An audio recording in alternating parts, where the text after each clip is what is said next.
एकनाथ खडसे हा गुन्हेगारच माणूस आहे, गुंडच माणूस आहे. एक गुन्हा काय अनेक गुन्हे आहे.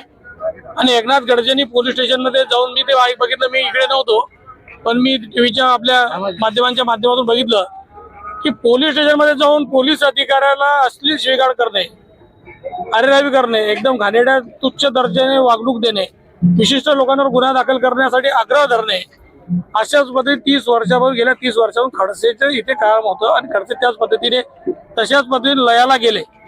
लोकांच्या भल्याचे नाही, उपद्रव मूल्यता खूप आहे, उपयुक्त मूल्यता काही नाही. पोलीस स्टेशन मध्ये जाऊन एखाद्या पोलीस अधिकारी धमकवणारा गुंडाने तर कोण आहे? लोकांना गुंडा म्हणतो, आम्हाला गुंडा म्हणतो. तू कोण आहे? आपण बघितलं पाहिजे, आपलं स्वतःचं आत्मचिंतन केलं पाहिजे. स्वतः नंतर माफी मागता, शिवाय देता माफी मागता. अरे काय वय आपलं, किती वर्ष आपण त्या सभागृहात काढले, आपण काय बोललो पाहिजे? आपण जबाबदार व्यक्तिमत्व, आपल्याला पाहून लोक भविष्यामध्ये आपला फॉलोअप करत असतात. एवढं पण ज्या लोकांना भान नाही, त्या माथा फिरलेला माणूस आहे.